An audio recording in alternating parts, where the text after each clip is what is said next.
Cobaan 1 2. Cobaan. Okey.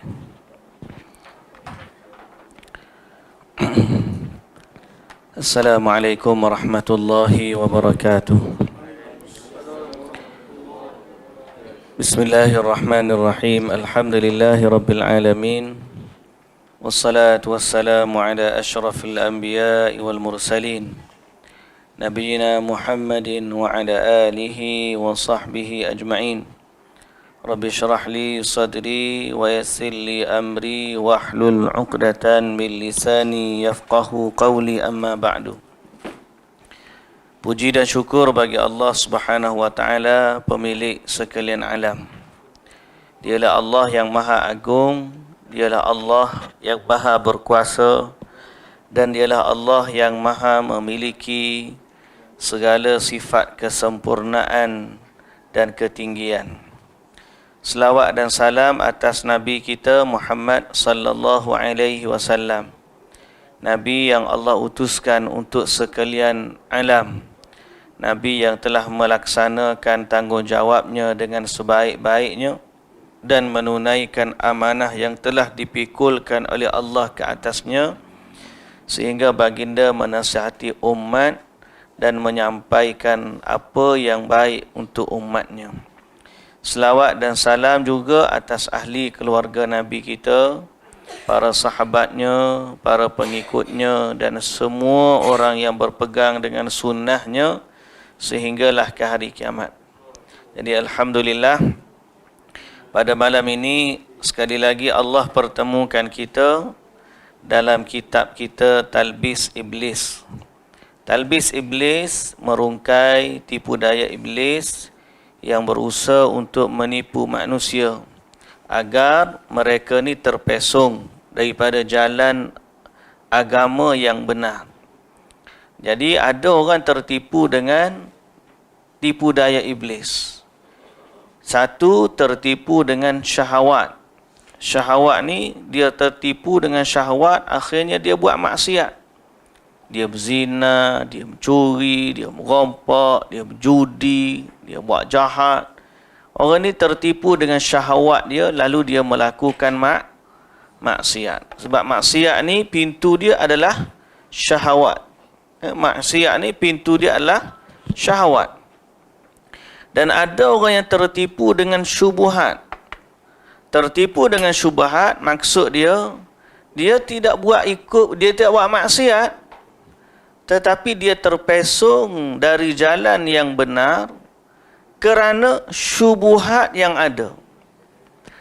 Makna syubhat ni, dia menyangka sesuatu yang baik padahal dia bukan benda baik. Syubhat ni benda samar. Nama syubhat dia samar. Benda perkara samar ni seperti fata morgana. Maksud seperti fata morgana, disangkakan air tapi sebenarnya hanyalah bayang. Jadi orang yang tertipu dengan syubhat ni benda yang sama. Disangka kebaikan, tapi sebenarnya dia bukanlah kebaikan dalam agama. Lalu mereka meninggalkan jalan agama kerana syubhat. Okay? Dua-dua ni adalah orang yang tidak terpandu kepada hidayah. Sama ada dia terpesong dengan syahwat, lalu dia melakukan maksiat, atau dia terpesong dengan syubhat, lalu dia melakukan perkara-perkara yang disangkanya baik, padahal menyimpang daripada agama Allah yang benar. Oleh kerana itulah kita baca kitab Talbis Iblis, kerana Ibnul Jauzi cuba menjelaskan kepada kita bentuk-bentuk tipu daya iblis, yang mana iblis menipu orang-orang, terutamanya orang yang berkehendak kepada agama tetapi tidak terpandu dengan ilmu yang benar. Kam min muridin lil khairi lam yusibhu. Ramai yang berkata ucapan yang masyhur, berapa ramai orang yang nak kepada benda baik tetapi dia tidak mendapatkan kebaikan tersebut. Lepas tu kita kata juga niat yang baik tidak menghalalkan cara. Niat yang baik tidak menghalalkan cara. Niat baik, ikhlas ni hanya satu daripada dua syarat amalan nak diterima. Amalan nak diterima oleh Allah, memang pertama niat dia kena ikhlas. Tapi bukan dengan sekadar niat sahaja. Syarat yang kedua yang mesti dipenuhi ialah dengan cara yang disyariatkan oleh Allah Subhanahu wa taala. Jadi mengelakkan diri daripada syubhat dan mengelakkan diri daripada syahwat, mestilah orang itu memiliki ilmu dan juga memiliki taufik dari Allah Subhanahu wa taala. Kerana itu kita berdoa sebanyak-banyaknya kepada Allah Subhanahu wa taala agar Allah Subhanahu wa taala memberikan taufiknya, hidayahnya kepada kita supaya kita terpandu kepada apa yang Allah taala redha. Kadang-kadang kita pun tak tahu taufik ni nak mari macam mana. Tiba-tiba Allah taala hantar kita jumpa dengan ustaz yang ajar ilmu sunnah. Kita pun belajar. Kalaulah takdir Allah Ta'ala jumpa dengan ustaz yang mengajar benda-benda yang menyalahi sunnah pun, mungkin kita belajar juga. Masa tu kita tak berapa tahu mana. Tak apa. Orang panggil membujur lalu melintang patah. Mari apa pun kita ni jenis rajin belajar, mengaji je lah. Tapi taufik hidayah ni Allah Ta'ala bagi anugerah. Waktu kita kena minta senantiasa taufik dari Allah Subhanahu wa taala. Ahli syurga dia doa kepada Allah, alhamdulillahilladzi hadana lihadza wa ma kunna linahtadiya laula an hadana Allah. Kita ni kalau Allah taala tak bagi hidayah kepada kita, pasti kita tidak terpandu kepadanya. Jadi sebab itu para hadirin dan hadirat yang dirahmati Allah, kita doalah agar Allah Ta'ala pandu kita dengan sebaik-baiknya kepada apa yang Allah redha dan kepada apa yang syariat yang benar yang telah Allah wahyukan kepada Nabi sallallahu alaihi wasallam. Jadi untuk itu kita nak sambung lagi perbahasan kita tipu daya iblis dalam bab-bab akhir dah ni. Kita bab orang awam dah sekarang ni. Di awal dulu kita bincang talbis iblis, tipu daya terhadap orang alim, orang qari, orang yang rajin buat ibadat, orang yang suka kepada kezuhudan, orang yang sibuk berzikir, orang yang sibuk salat, tak terlepas daripada tipu daya iblis. Sehingga riaknya mari, sehingga buat benda yang tidak disyariatkan, sehingga zikirnya sampai terguling-guling, zikirnya sampai pengsan. Pada dia, hebat ni. Tapi pada agama, kita mesti lihat dengan kacamata agama. Jadi sebab itu hari ini kita nak sambung pada bab tentang orang awam. Banyak dah kita dah baca sebelum daripada ni tentang bab terpengaruh dengan keturunan, cerita bab zuhud, cerita bab suka kepada orang ahli ibadat lebih daripada orang alim. Kadang-kadang dia ni ilmu tak ada, tapi oleh kerana serban besar, kita sayang kepada yang pakai serban daripada yang tak pakai serban.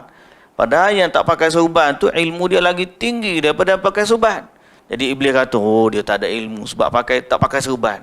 Padahal itu bukan ukuran, tapi termasuk dalam bentuk talbis iblis. Sehingga mereka ni memuliakan orang ahli ibadah lebih daripada ahli ilmu. Kita tahu kan hadis orang yang bunuh 99 orang tu. Biasa baca kan. Mula-mula dia nak taubat, dia pergi tanya ahli ibadat. Ahli ibadat kata tak boleh dah. Kamu dah bunuh 99 orang, tak boleh dah taubat. Akhir sekali dia pun cukupkan kotak 100. Bunuh pula orang tu. Lalu dia pergi cari pula seorang alim. Orang alim ni, dia kata apa yang menghalang kamu daripada rahmat Allah? Sebab orang alim ni dia tahu pintu taubat tidak tertutup. Sehinggalah orang tu nyawa duduk di kerongkong. Dan sehinggalah matahari terbit daripada ufuk barat. Tadi dia kata pintu taubat tak tertutup lagi, silakan bertaubat. Boleh, tak ada masalah. Jadi ini beza antara orang ahli ibadah dengan orang alim. Orang alim ni berhujah bukan dengan emosi, tapi dia berhujah dengan wahyu, ilmu, pengetahuan. Ala basiratin ana wa man ittaba'ani. Allah Ta'ala kata, Qul hadhihi sabili ad'u ila Allah. Katakanlah, wahai Muhammad, inilah jalanku, yang aku nak ajak orang semua kembali kepada Allah. Ala basirah. Nak kembali kepada Allah tu mesti dengan ilmu pengetahuan. Bukan dengan sekadar emosi sahaja. Jadi kerana tu, kita berusaha nak menyempurnakan bacaan kita yang berbaki sikit saja lagi ni. Dan kita tamatlah kitab Talbis Iblis ni. Baik, hari ni tajuk dia Talbis Iblis terhadap para pemilik harta. Orang ada harta ni macam mana syaitan tipu dia? Orang ada harta ni macam mana syaitan tipu dia? Kita nak semua harta. Bunyi harta semua nak. Tadi Abu Talha suruh saya buat siap minta derma lagi, dia kata. Ustaz nak gapo? Minta derma. Memang orang suka. Nak kata mahal, buka tabung, kita kutip tabung derma. Nak buat berapa lagi Abu Talha? Pandai dia. Kata rosak patutlah. Alhamdulillah dah baik dah kata tu. Baik, jadi pak harta ni semua orang suka, tapi syaitan ni dia mari tipu. Macam mana dia tipu orang yang ada harta? Pertama, cara mendapatkan harta. Dia tipu tentang cara nak dapat harta. Sehingga orang tu kerana naknya harta, dia tidak peduli cara mana harta tu dia dapat. Sama ada secara riba dalam bab muamalah, sehingga akhirnya kerana nakkan harta, sanggup bermuamalah dengan muamalah riba. Bahkan majoriti muamalah mereka menyimpang dari ijma'. Kebanyakannya sampai tahap asal dapat harta, tak kira dah cara dia, halal ke haram. Ini talbis. Yang paling, orang panggil apa? Bimbang, yang paling mencabar, bila buat cara halal, Allah Ta'ala uji tak dapat harta. Bila guna cara haram, Allah bagi istidraj. Sehingga dia kata, aku selama ni duduk buat cara betul, tak dapat. Bila buat cara tak betul, dapat pula. Dia pun seronok, dia pun guna cara tak betul. Padahal itu sebahagian daripada bentuk tipu daya iblis. Perkara yang kedua, talbis tipu orang yang memiliki harta ialah dengan sifat kedekut. Sifat kedekut. Tipu daya iblis terhadap orang yang ada harta. Dah cara tu satu, bila dah dapat harta, kedekut pula. Di antara mereka ada yang tidak mahu mengeluarkan zakat sama sekali kerana mengandalkan keampunan. Tak apa, dia kata tak bayar zakat, nanti kita minta ampunlah dengan Allah. Nampak? Ada yang mengeluarkan sebahagian zakat, namun setelah itu kalah oleh sifat kikir, yakni sifat kedekut, sehingga menyangka bahawa zakat yang dikeluarkan pasti membela mereka. Ada yang mencari akal guna menggugurkan kewajipan zakat, seperti dengan menghibahkan harta untuk orang lain sebelum haul, lalu diminta kembali setelahnya. Nak cukup hujung tahun, time nak kira zakat, dia buat keluar dulu duit dia daripada akaun. Nampak duit dalam akaun tu macam tak wajib kena zakat. Dia bagi ke orang lain tolong pegang duit dia sekejap. Lepas daripada cukup haul tu, dia tengok dia tak wajib zakat. Masuk kiraan baru, dia masuk semula dalam duit akaun dia. Jadi dia kata ni kiraan tahun baru. Jadi hak tu kiraan tahun lama. Jadi hak tahun lama tu tak kena zakat. Padahal dia guna hilah supaya nampak dalam akaun dia tak wajib kena zakat. Ada juga lagu ni. Kedekut punya tahap tu. Tak nak keluarkan zakat. Padahal 2.5% je. Nah, daripada 1,000 berapa 2.5%?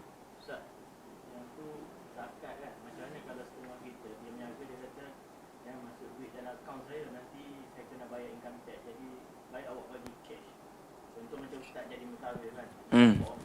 Hmm. Hmm. Hmm.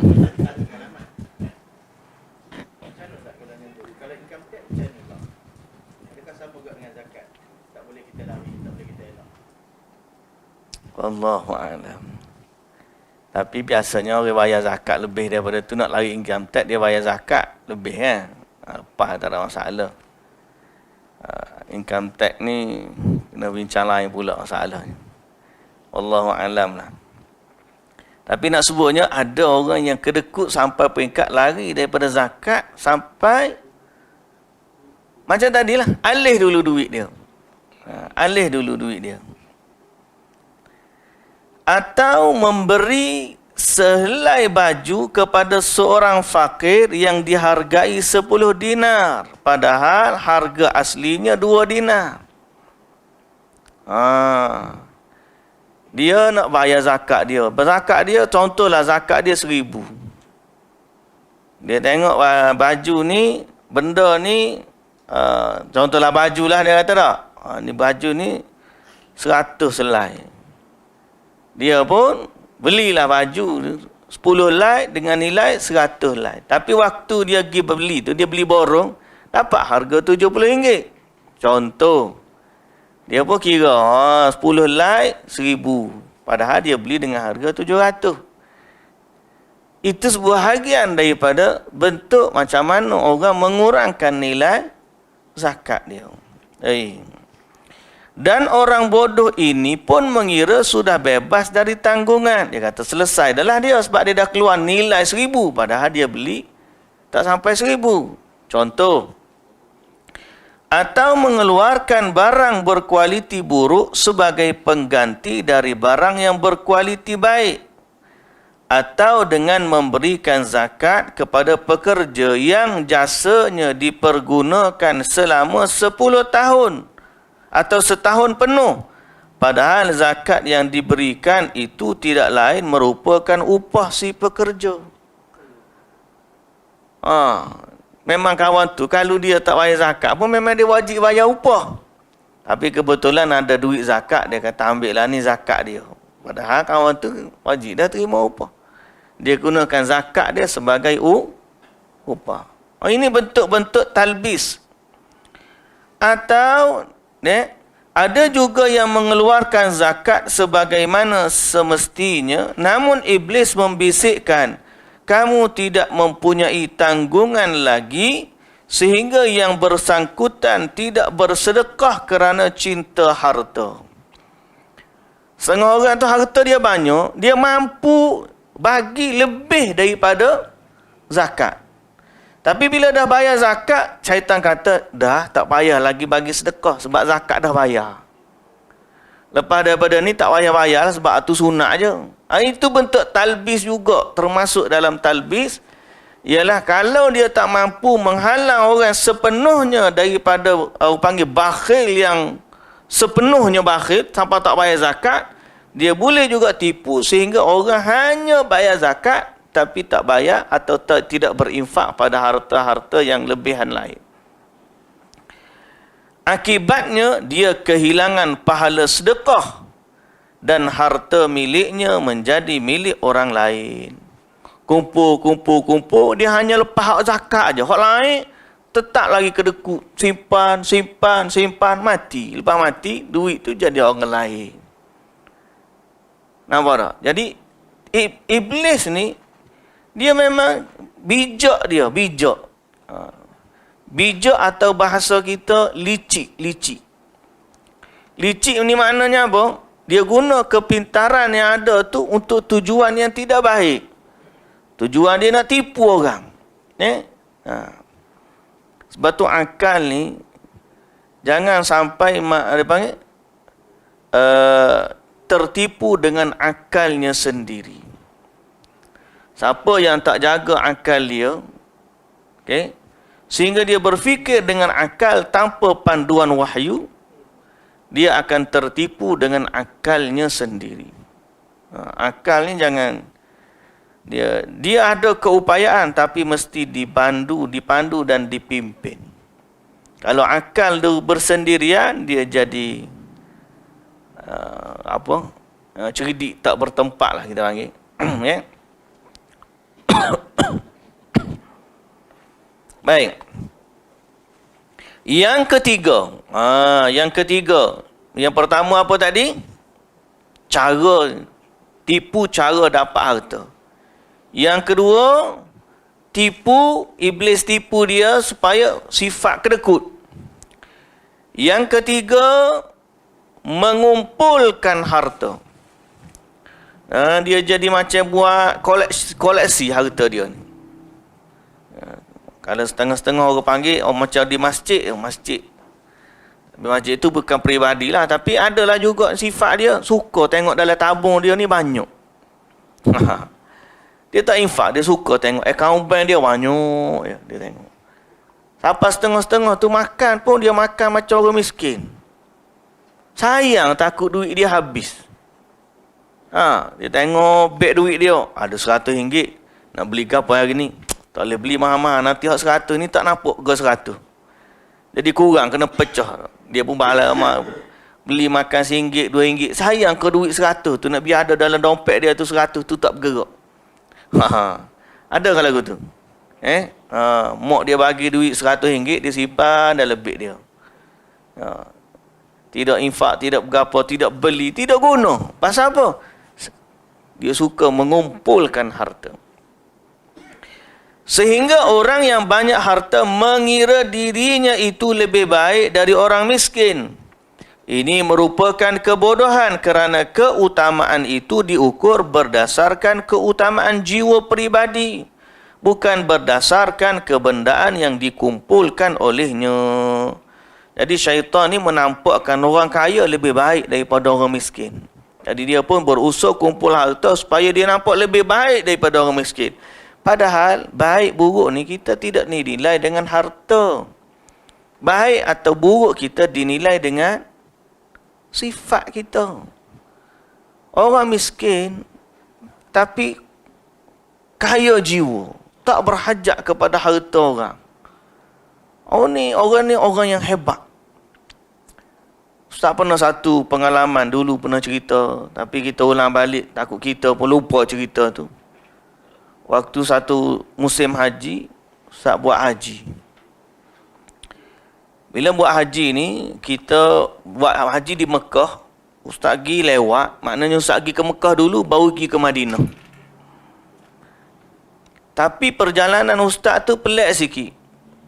Daripada pergi masuk Mekah, kemudian ke Madinah, kemudian masuk Mekah balik, kemudian balik melalui Jeddah. So, biasanya orang ni pergi daripada Mekah, pergi ke Madinah, balik. Atau pergi ke Madinah, masuk Mekah, balik. Ustaz punya trip hari tu, pergi ke Mekah, kemudian ke Madinah, patah balik ke Mekah semula, baru balik Jeddah. Apa yang berlaku? Yang berlaku ialah, waktu duduk di hostel, masa tu Ustaz tidak jemaah haji lah. Kita jadi penterjemah musim haji. Jadi tidak duduk di hotel, duduk di hostel. Hostel dia asrama. Asrama untuk orang-orang petugas-petugas penterjemah musim haji. Jadi dekat hostel ni ada seorang penjaga. Bila Ustaz pergi ke Madinah, dia sangka Ustaz balik kampung. Ustaz balik Malaysia. Sebab ramai orang balik ke negeri masing-masing dah masa tu. Jadi Ustaz pun tinggal masa tu, kebetulannya oleh kerana nak batang balik, ada kain Ustaz ni basuh tu, Ustaz sidar atas ampayan tu, tak sempat nak angkat. Ustaz kata tak apalah, nanti angkat waktu balik lagi pun tak ada orang.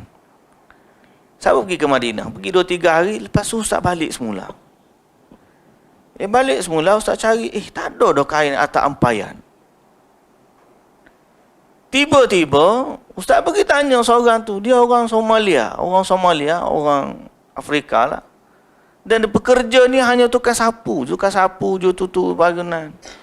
Bila dia tengok muka ustaz ni, dia terkejut. Tengok muka berubah terkejut. Terkejut pasal apa? Sebab rupa-rupanya dia sangka ustaz dah balik tinggal dah baju-baju, dia kutip baju tu. Ada sebahagiannya dia ambil, dia kata tak apa, mungkin orang tinggal, dia nak pakai baju tu. So, dia pun datang kata, aku ingat kau kamu dah balik, seluar tu aku ambil, dia kata. Ada satu seluar tu dia ambil.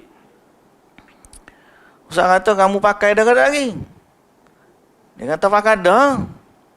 Dia kata bunyi pakai dah tu kita pun tak akan ambil balik. Kita kata tak apalah, kamu ambil lah. Sama saya. Dia budak muda lagi. Jadi dia kata apa? Ustaz kata, pakai dah? Tak apa, ambil lah. Ustaz kata macam tu, ambil lah. Ambil dalam hati kita, tu tak apalah, kita halal lah. Tapi dia panggil, dia menangkap muka dia ni, takut dan bimbang. Dia cakap, Ustaz, wallahi, dia kata, aku minta supaya kamu sebut perkataan halal kepada aku. Supaya aku boleh berhujjah di hadapan Allah bahawa kamu halalkan keluarmu kepada aku. Padahal seluar tu, Allah, bukan seluar baru pun, seluar memang kita pakai dah, bukan. Tapi dia kata, bila Ustaz kata ambil lah, dia tak nak ambil. Dia kata, aku tak ambil sehingga kamu katalah, sebutlah depan aku bahawa kamu halalkan seluar ni untuk aku. Supaya aku boleh berhujjah di hadapan Allah, perkataan itu aku telah dengar daripada mulut kamu. Ni orang fakir. Kerja musim haji jadi tukang sapu, pembantu je. Tapi mereka memiliki jiwa yang kaya. Kaya sehingga mana kaya dia tu? Kalau ustaz tak sebut halal, dia tak akan ambil seluar tu. Gitu sekali. Inilah kepanggil kekayaan jiwa yang sebenar.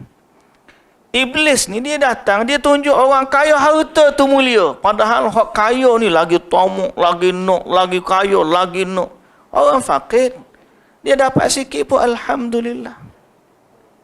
Jadi talbis iblis nombor 3 apa dia? Apa dia? Menampakkan bahawa orang kaya ni mulia kerana hartanya. Padahal kemuliaan bukan dikira dengan harta.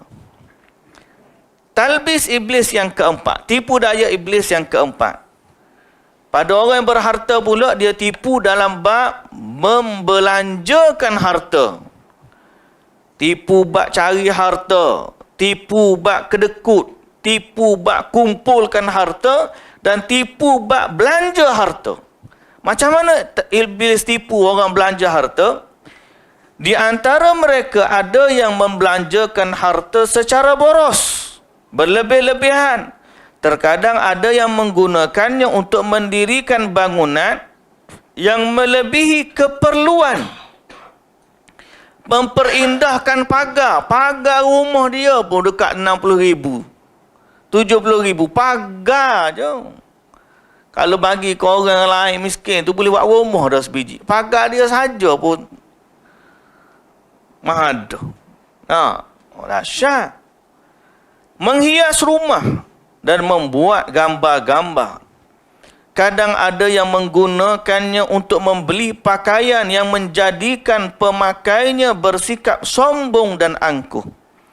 Ada kalanya ada yang menggunakan harta yang dia miliki untuk membeli makanan yang banyak, sampai dianggap berlebih-lebihan.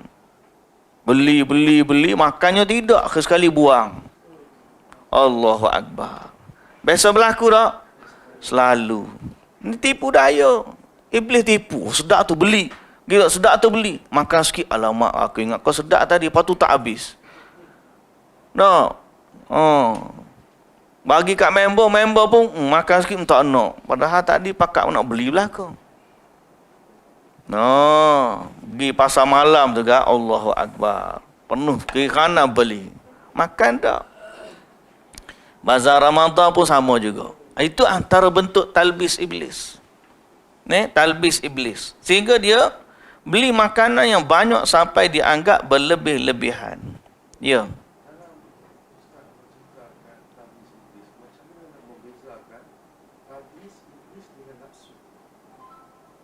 Macam mana nak membezakan talbis iblis dengan nafsu?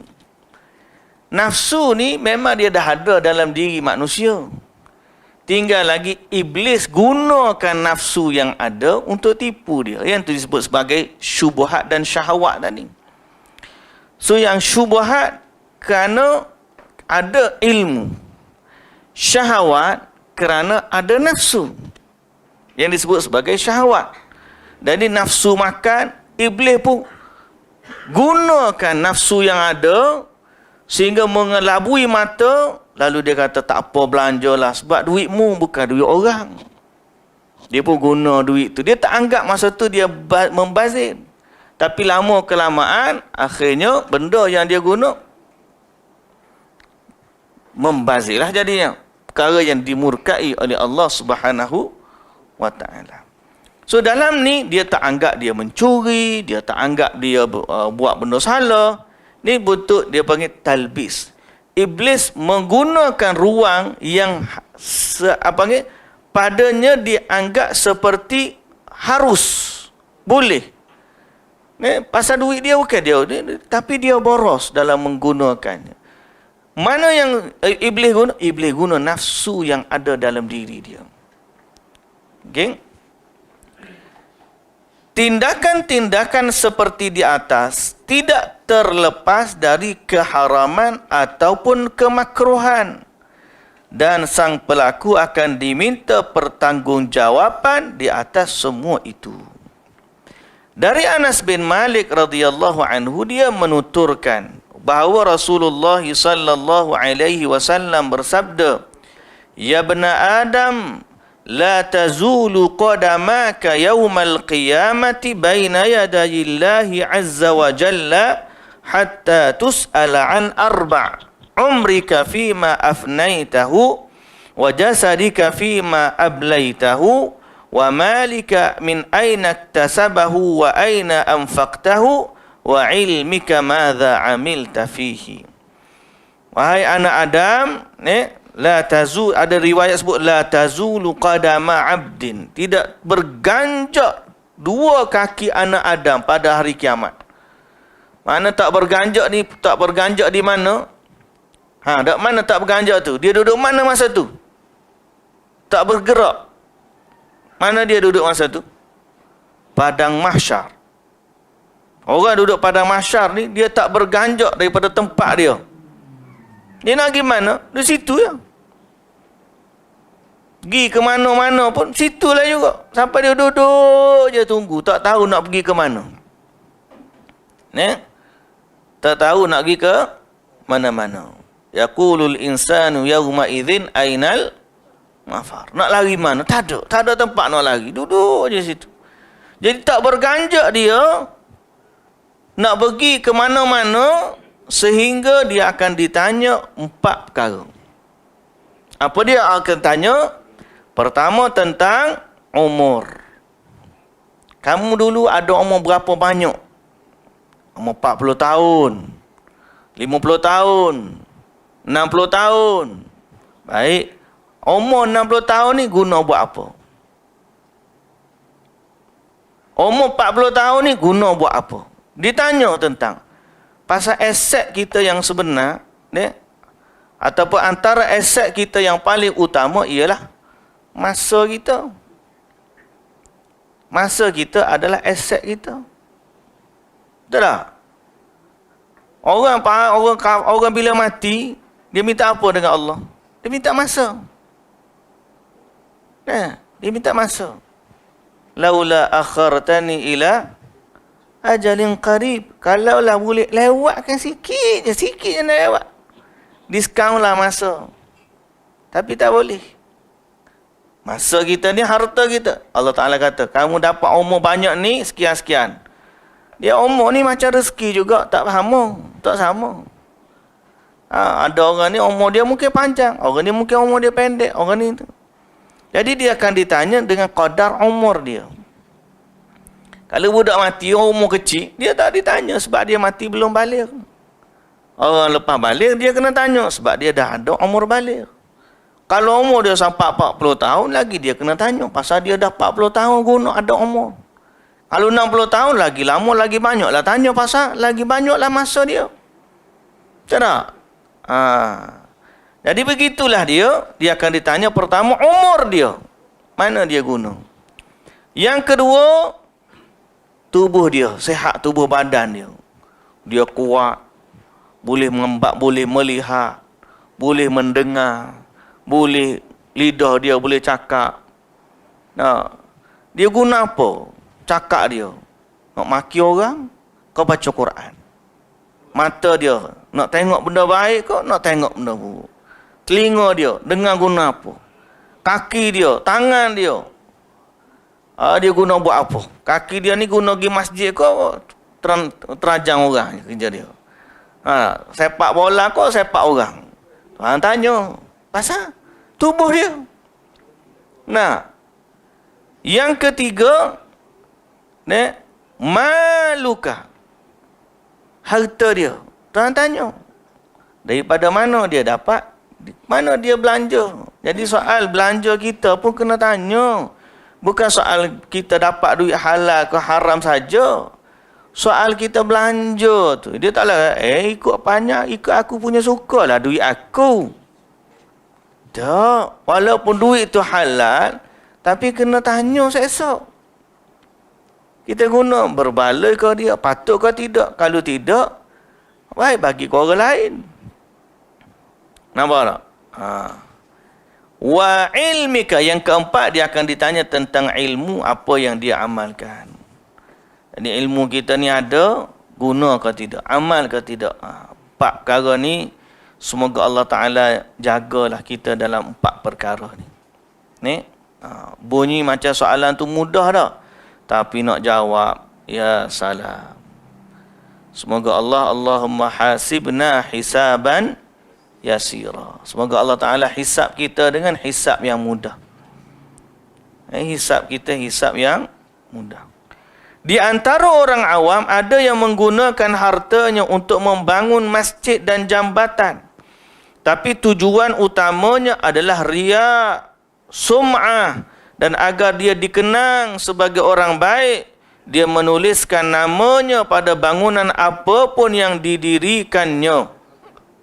Padahal, andaikan orang itu bekerja untuk Allah, maka cukup Allah sahaja yang mengetahui. Namun saat dia diperintahkan membangun tembok tanpa mencantumkan namanya di bangunan tersebut, dia tidak mahu melakukan pekerjaan ini. Ada harta, bagi infak. Ingat, kalau lepas ada, talbis pula. Mari sebab riak. Sum'ah. Nak kena ada nama, baru nak bagi. Tak ada nama, tak nak bagi. Itu juga talbis iblis. Tak lepas. Orang hak cari apa kena. Orang belanja apa kena. Hak sedekah apa kena juga. Tengok iblis ni tak lepas ni. Termasuk amalan yang serupa adalah mengeluarkan banyak lilin dalam bulan Ramadan supaya menciptakan suasana terang benderang. Tetapi perbuatan ini dilakukan untuk mencari sum'ah belaka, mengingat sepanjang tahun masjid mereka senantiasa gelap gelita. Perbuatan ini dilakukan sebab mengeluarkan sedikit minyak guna menerangi masjid setiap malam tidak begitu berpengaruh dalam memancing pujian dari orang lain, berbeza dengan mengeluarkan lilin pada bulan Ramadan. Di sisi lain, akan lebih baik jika ada alokasi anggaran membeli lilin-lilin tersebut digunakan untuk mencukupi keperluan kaum fakir miskin. Ya, ada siapa? Kalau betul dia ni kumpul duit nak bagi bulan Ramadan kerana kelebihan Ramadan, tak apa. Tapi tak, dia kumpul ni sebab bulan Ramadan ni meriah sikit. Orang pun nampak kita bagi. Kalau bagi bulan-bulan biasa, orang tak berapa nampak mana. Talbis. Nampak iblis ni? Kita pun, aku buat bulan Ramadan je. Tengah kita niat tadi nak cari pahala Ramadan, dia mari dalam hati, iblis kata, dalam Ramadan lah ramai sikit orang tengok. Ingat kau, jaga dah hati. Mari juga dia. Akhir sekali niat betul dah untuk cari Ramadan, pergi jadi riak pula. Kerana ramai orang puji di bulan Ramadan. Kadang-kadang kita ni lah, kalau time kita nak sedekah, orang tak ada orang like, tak apa. Bila start orang like, kita berasa, tak? Mulalah kita buat apa-apa pun nak selfie lah, nak begitu. Padahal keperluannya tak ada. Beberapa dari mereka bersedekah kepada orang fakir, namun sedekah itu diserahkan di hadapan banyak orang. Sehingga dengan perbuatan ini dia boleh mendapat dua hal sekaligus, iaitu pujian orang lain sekaligus menghinakan si fakir yang diberi sedekah. Ini zaman kita ni kadang-kadang ginilah. Jadi kalau sebaiknya pergi sedekah sendiri. Sedekah kita tu, ya kita yang sedekah sendiri. Bila kita sedekah melalui orang, kadang-kadang orang tu kena ambil gambar, nak kena tunjuk bukti. Sama ada pihak yang melaksanakan, atau pihak yang memberikan, atau pihak yang menerima. Ada bermacam bentuk-bentuk talbis dia. Jadi sebaiknya kita buat dalam keadaan, aku panggil apa? Tidak nampak. Tidak nampak. Tapi bagi pihak yang menjalankan amanah, zaman sekarang ni, zaman dulu orang tengok resik. Zaman lah ni orang nak tengok gambar. Jadi dia seolah-olah nak tunjuk, ni resik dia dah ni. Boleh, tak ada masalah. Cuma hati-hati. Cuma hati-hati. Hati-hati sebab apa? Sebab pintu tu terbuka. Kita buka pintu tu. Sama ada iblis masuk, kita boleh lawan. Atau iblis masuk, seorang itu tertipu. Bila kita dah post, macam Ustaz kata tadi, kita post tujuan dia untuk jadi bukti.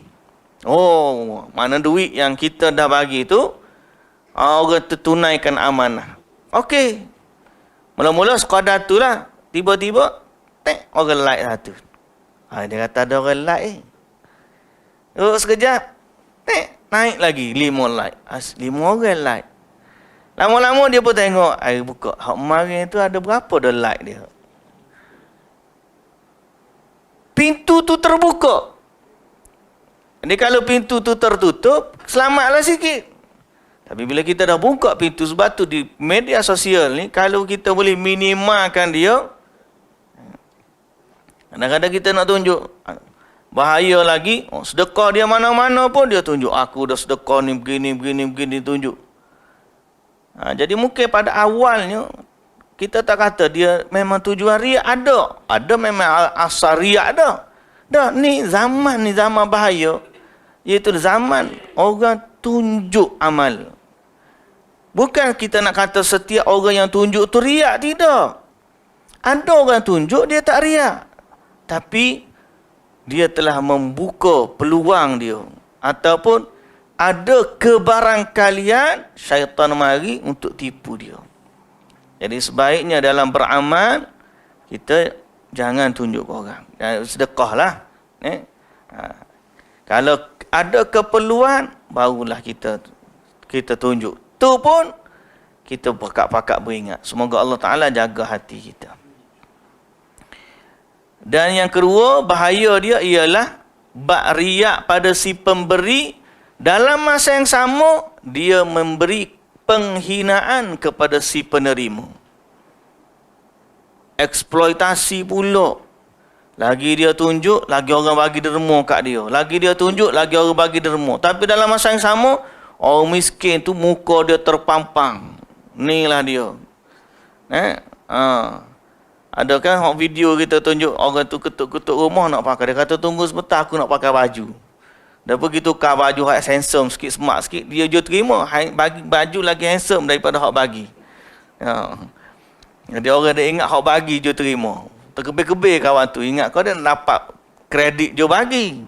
Dah, rupa-rupanya orang hak terima tu, dia jaga diri dia, orang je bagi tu pula nampak macam menerima.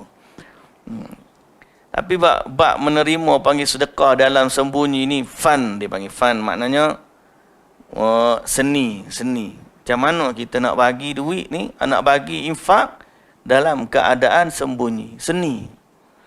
Ada orang duit RM5 nak bagi derma hari Jumaat, tapi dia balut dengan duit RM1. Masuk dari duit tu.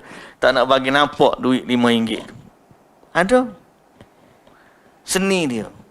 Ada orang tak bagi direct kepada orang miskin. Dia pergi cari dekat dengan pasar ke kedai runcit ke, dia tanya, ada tak orang miskin dia ni berhutang tak boleh nak bayar? Tuan kedai kata ada. Dia kata ambil lah, aku bayar tadi, tapi jangan bagi tahu. Jadi tak tahu siapa je bayar. Dia pergi kedai, hutang dia dah tak ada. Ada orang memang pergi, dia tanya pergi sekolah mana, ada tak yuran budak-budak tak boleh nak bayar? Dia kata ada. Saya bayar yuran dia.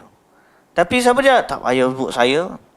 Jadi sebulan depan, mak ayah dia kata, Ustaz, saya nak bayar yuran anak saya. Ada dah ke bayar? Siapa? Tak tahu. Ada orang yang memang dia tak suka macam tu. Ada orang, Alhamdulillah, dia sudut bukan dengan duit. Dengan infak, dengan panggil tenaga, tolong orang. Infak dengan ilmu, pengetahuan, macam-macam. Tapi ini fun dia panggil. Fun maknanya seni. Macam mana kita nak berinfak. Saat lama belajar dulu, kita kadang-kadang tengok orang Arab dalam bab infak ni, terutama je di Mekah, Madinah, macam-macam. Bulan Ramadan ni, siapa pergi kat berebut ni, marilah buka kat ni. Satu hari Ustaz tengok di tengah-tengah tawaf, dia ikat tisu dekat belakang dia. Dia ambil tali, ikat tisu dekat tekak. Buat macam, seat kereta tu kan. Kan ada buka tisu, dia letak belakang. Dia tawah tu kan. Tisu dekat belakang dia, orang dah ambil tisu belakang. Saya kata menarik juga cara dia infak ni. Infak tisu je. Tapi ni sebenarnya seni. Cuma, macam mana kita nak jaga hati, yang tu kena jaga. Baik. Di antara mereka ada juga yang memiliki dinar dengan bobok yang tidak sempurna, misalnya kurang dari 2 qiraat, atau memiliki dinar yang cacat, lalu dia sedekah kepada orang lain secara terbuka depan khalayak ramai, agar orang kata dia telah memberikan wang dinar kepada si fulan. Jadi sedekah duit hak koyak, duit tak boleh guna bahasa kita lah ni ya.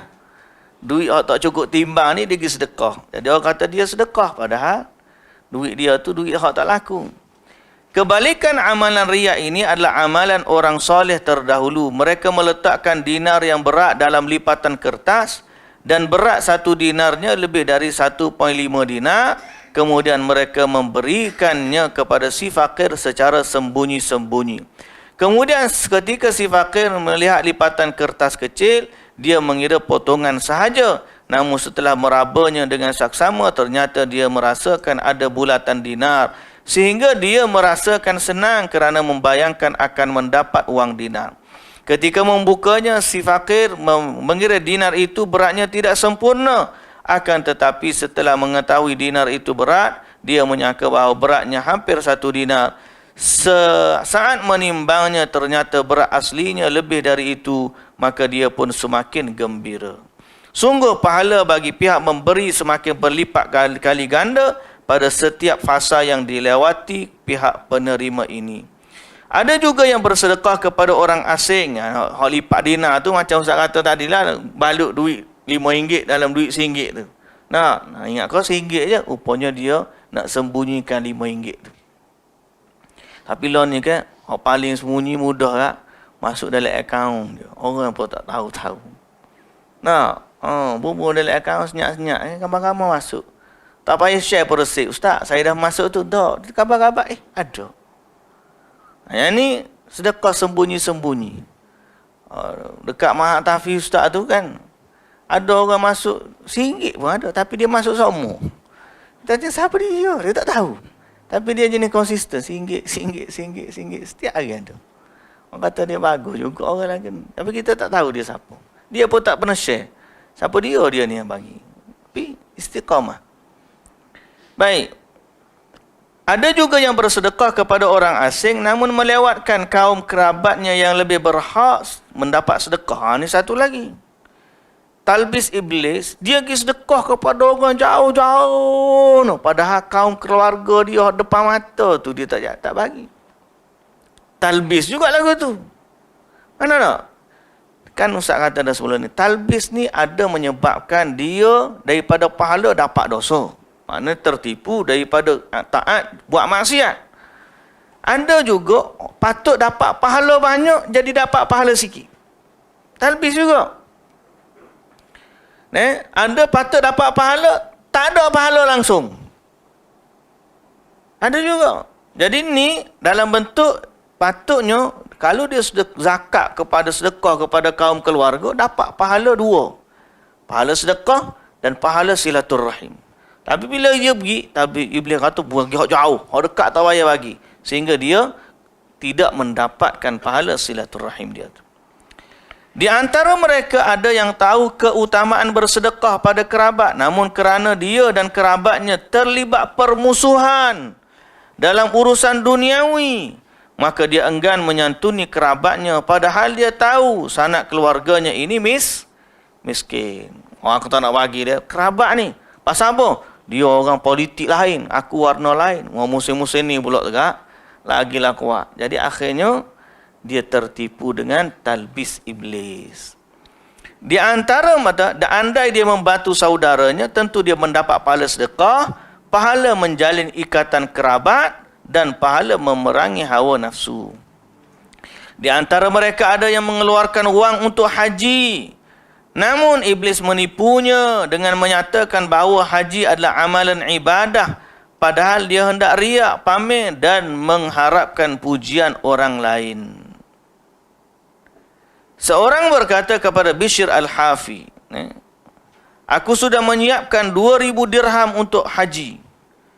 Bishr bertanya, apa kamu sudah pernah menunaikan ibadat haji? Dia kata, ya, sudah pernah. Maka Bishr menasihati, gunakanlah wangmu untuk melunasi hutang orang yang berhutang. Orang itu berkata, tapi hatiku condong untuk menunaikan ibadat haji. Bishr pun berkata, kalau begitu tujuanmu pergi haji dan pulang adalah agar disebut haji fulan. Orang ni dia buat haji dah. Nampak? Jadi dia nak pergi haji sekali lagi. Padahal ada keperluan duit dia tu boleh guna untuk bab lain. Ada kaum keluarga dia susah dan sebagainya, tolong orang, macam-macam lagi dia boleh buat. Sebab haji tu dah jadi sunat dah bagi dia. Bila suruh petolong orang lain, dia kata tak nak pergi haji juga.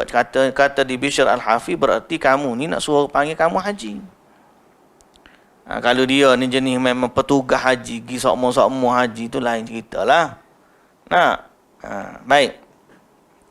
Di antara orang awam, ada yang mengeluarkan wang untuk menyanyi dan menari bersama orang miskin, yakni mengadakan pesta kesyukuran atau yang semisalnya. Iblis berhasil menipu mereka dengan membisikkan, kamu mengumpulkan orang fakir serta memberi mereka makan serta hiburan. Padahal seperti yang sudah kami paparkan dan jelaskan, perbuatan-perbuatan demikian boleh merosakkan hati. Ada juga seseorang yang ketika menyiapkan putrinya guna diserahkan kepada pengantin lelaki, dia membuat bantal perak untuk anak yang hendak dinikahkannya ini. Dia meyakini itu sebagai amal ibadah. Mungkin juga dia mengadakan khataman Quran lalu menyuguhkan anglo perak, dan acara ini dihadiri sejumlah ulama.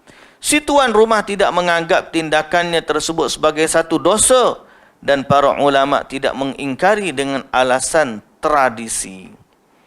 Ada juga yang bertindak lalim atau zalim dalam hal wasiat dengan menghalangi ahli waris untuk memperolehi bahagiannya. Pun ada juga. Bab harta ni Allah, banyak sangat cabang-cabang dia. Ni contoh sahaja. Jadi dalam bab harta ni kita kena perhati, sebagaimana Nabi sebut, daripada mana dia dapat. Kemudian jangan ada sikap kedekut. Kemudian jangan suka mengumpulkan harta. Infaklah dia, belanjakanlah dia. Dan yang keempat, apa dia? Jangan boros dalam harta. Gilah ke mana, ini asas yang disebut. Contoh tu banyak. Zaman kita lagilah banyak kita punya pembelian. Sebut tu gitu pun kadang-kadang kita pun terjebak juga. Banyak juga kadang-kadang kita beli kat barang rumah kita tu. Beli saja guna tak. Rumah kita tu lah. Baju, beli baju, pakai pun tak. Beli periuk, beli Tupperware, set Tupperware, sampai penuh set Tupperware, guna pun tak. Kena pula ada sale. Beli tu sebab sale, bukan sebab nak guna, beli sebab sale. Banyaklah. Semoga Allah Ta'ala ampunkan dosa-dosa kita. Sebab kita hidup ni zaman mudahnya harta. Banyak. Jadi besok-besok kalau tanya, payah juga nak jawab tu. Semoga Allah Ta'ala mengampunkan dosa-dosa kita dan memberikan keberkatan pada harta-harta yang ada. Dan Allah Subhanahu Wa Ta'ala memberikan barakah. Barakallahu fi malika. Maknanya semoga Allah memberkati harta kita. Walau sedikit tapi bermanfaat. Jangan banyak tapi tak ada manfaat. Ni banyak sampai akhir sekali. Rumah ada 3-4 buah, so tengok tak duduk tak berapa. Rosak dengan gitu je. Duit harta banyak, beli barang. Nabi SAW kan pernah sebut, harta ni apa hak kita makan, apa hak kita guna. Hak kita simpan tu lama-lama jadi hak orang. Apa hak kita guna, apa kita. Kalau tidak, kalau nak guna sampai bila-bila, infakkan harta. Ini sebahagian daripada perkara yang kita kena ambil perhatian. Semoga Allah Ta'ala jaga kita daripada fitnah tersebut. Tapi ada satu lagi hak berat. Rupa-rupanya, talbis iblis ni bukan hanya untuk orang kaya. Orang fakir pun dah lah tak ada harta, kena tipu juga ke iblis. Lagu mana? Iblis mentalbis orang fakir sehingga sebahagian mereka menampakkan kemiskinan padahal sebenarnya dia tak miskin. Dia tak miskin, tapi orang bila nampak Allah susahnya dia. Macam tadilah ada sahabat sebut tadi tak? Buka tabung padahal dia tak perlu pun buka, dia mampu untuk itu, tapi mula-mula orang suka bagi, dia pun lagi suka menerima begitu. Akhir sekali dia menampakkan dirinya miskin padahal dia tidak miskin. Ada kawan di pusat zakat, dia kata kami di pusat zakat ni hak payah sekali ialah nak mengesahkan orang yang minta zakat tu miskin. Sebab kalau betul dulu orang yang ada sifat amanah, dia takut nak ambil zakat kalau dia tidak layak. Zaman kita ni, hak tak layak pun isi borang. Hak paling baik, dulu dia miskin, dia layak terima zakat. Lepas tu dia kerja, dia dah jadi orang kaya sehingga boleh bayar zakat. Dia hantar surat kepada Baitul Mal, saya sudah bukan lagi penerima zakat, maka silalah buang nama saya, sekarang ni saya nak jadi pembayar zakat. Yang ni betul. Tapi setengah orang tu dia dah kaya pun tak layak dah terima zakat, masih lagi nak ambil zakat. Ini fitnah. Fitnah terhadap orang yang miskin. Padahal dia bukan betul-betul miskin. Apabila penipuan ini disertai perbuatan mengemis pula. Dia rakyat dia miskin. Padahal Allahu Akbar, dia rumah. Banyak kadang-kadang ada kereta dia ambil, ada rumah lagi. Tapi petang-petang dia kutip duit dengan orang. Itu talbis. Benda itu tidak dibenarkan oleh Allah Subhanahu Wa Taala. Maka dia bererti sedang memperbanyakkan mengambil api neraka Jahannam. Sebagaimana Nabi SAW kata, man sa'alan nasa takatsuran, siapa yang meminta harta kepada orang lain demi memperbanyakkan harta, bukan dia miskin tapi dia suka minta banyak banyak, bererti dia sedang meminta bara api, maka silakanlah saja dia minta sedikit ataupun banyak. Kalau dia ni sebenarnya tak layak menerima zakat, dia pergi minta pula duit dengan orang. Akhir sekali orang ni kata Nabi dalam hadis riwayat Muslim, sebenarnya dia minta api neraka. So dia kumpul lah. Kalau nak banyak api, banyaklah kutip. Kalau nak sikit, sikitlah. Sebaiknya dia tidak meminta-minta. Jika yang bersangkutan tidak menerima apapun dari orang lain dan menampakkan kemiskinannya agar bisa disebut seorang zuhud, berarti dia telah berbuat riak. Kalaupun dia tak minta, tapi tunjuk ke orang dia ni miskin. Aku ni zuhud. Dia tunjuk pula dia miskin. Rupa-rupanya riak ni bukan hanya ada pada harta. Kadang-kadang riak ni ada pada sifat. Orang kaya sedekah, riak dia pada sedekah. Orang miskin ni tunjuk dia zuhud, riak juga pada zuhud. Dahsyat. Talbis iblis ni. Rupa-rupanya zuhud ni pun tak boleh tunjuk ke orang. Takut riak dak zuhud. Dia tunjuk zuhud dia ni.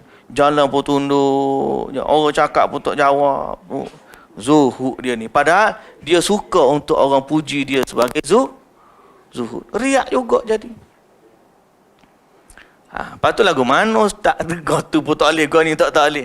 Sebab tu kata nak jaga hati ni benda yang payah. Kena minta senantiasa, ya Allah, janganlah ada sifat riak dalam hati kita, ya Allah. Kita minta agar hati kita ni ikhlas kerana Allah. Jika orang itu menyembunyikan nikmat yang dianugerahkan kepadanya supaya kemiskinan terlihat jelas di mata orang lain, sehingga dia tidak mengeluarkan infak sumbangan, sungguh di balik kekikirannya tersebut terkandung unsur memprotes keadilan Allah. Kalau ada orang, dia lagi ada harta tapi tunjuk miskin sehingga dia ni tak kena bagi derma. Kalau aku tunjuk aku ada duit, orang minta duit, orang minta derma. Baik kita tunjuk kita miskin, supaya duit kita tu orang miskin tak minta. Berarti dia seolah-olah telah memprotes keadilan Allah. Allah kan maha adil. Allah Ta'ala kata, Wallahu faddala ba'dakum ala ba'din fir rizq. Faman ladhina fuddilu biraddi rizqihim. Siapa ada kelebihan, dia kena kembalikan harta dia, rezeki dia tu kepada orang yang tak ada. Namun kalau miskin, yang dianjurkan adalah menyembunyikan kemiskinan dan memperbaiki penampilannya.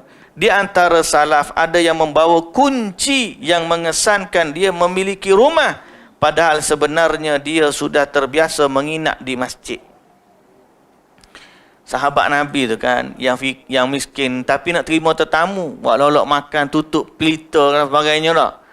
Nak tanah bagi, nampak dia ni infak. Pernah dengar kan cerita tu kan? Sahabat Nabi yang terima tetamu, padahal dia tak ada makanan di rumah dia. Dia bagi tahu ke isteri dia, malam ni aku nak makan, aku pura-pura betulkan pelita ni. Jadi matikan pelita tapi kita makan dalam gelap. Kita buat mulut kita bunyi macam makan, tapi sebenarnya biar tetamu kita sahaja yang makan. Dia tidak menunjuk-nunjuk. Sebaliknya dia menampakkan seolah-olah dia makan. Termasuk tipu daya ini, ada setengah disebut salaf ni dia bawa kunci rumah padahal dia tak ada rumah. Nak tunjuk ke orang bahawa seolah-olah dia ni ada rumah. Atau bukan nak tunjuk orang pun, tak nak kata, tak nak bagi nampak dia ni orang miskin. Termasuk tipu daya iblis atas orang fakir adalah menjadikan seseorang merasa dirinya lebih baik dari orang kaya sebab dia tidak menginginkan apa yang diinginkan oleh orang kaya. Ini jelas keliru, kerana kedudukan lebih baik ini tidak ditentukan oleh keberadaan atau ketiadaan sesuatu, tetapi bergantung kepada apa yang ada di balik sesuatu itu. Jadi bila kata omong ni miskin ni lebih baik daripada orang kaya, dia tak tahu bahawa ada je orang kaya kedudukan mereka lebih tinggi dalam syurga. Baik. Jadi itu talbis iblis terhadap orang kaya dan orang fakir. InsyaAllah kita sambung lagi lah pada talbis iblis terhadap orang awam secara umumnya lagi, bersambung pada pertemuan kita yang akan datang. Termasuklah juga terakhir disebut sini talbis iblis terhadap orang perempuan. Ada dua lagi dakban sehingga akhir talbis iblis bab yang ke-13 terhadap semua orang dengan panjangnya angan-angan. Yang tu kita baca nantilah. Mungkin ada sekali dua pertemuan habislah kitab kita ni. Jadi itulah yang dapat kita sebut pada malam ini, apa yang baik dari Allah Subhanahu Wa Taala, yang tidak baik dari kelemahan ustaz. Mudah-mudahan Allah berkati kita dan Allah jaga hati kita, jaga diri kita, jaga harta kita daripada tipu daya iblis, dan semoga Allah Taala memasukkan kita ke dalam ke dalam kalangan orang-orang yang saleh yang mendapat taufik dan hidayah dari Allah, sehingga akhirnya kita beramal sesuai dengan apa yang diajarkan oleh Nabi kita Muhammad sallallahu alaihi wasallam. Wallahu ta'ala alam. Subhanakallahumma wa bihamdika asyhadu an la ilaha illa anta astaghfiruka wa atubu ilaik. Assalamualaikum warahmatullahi wabarakatuh.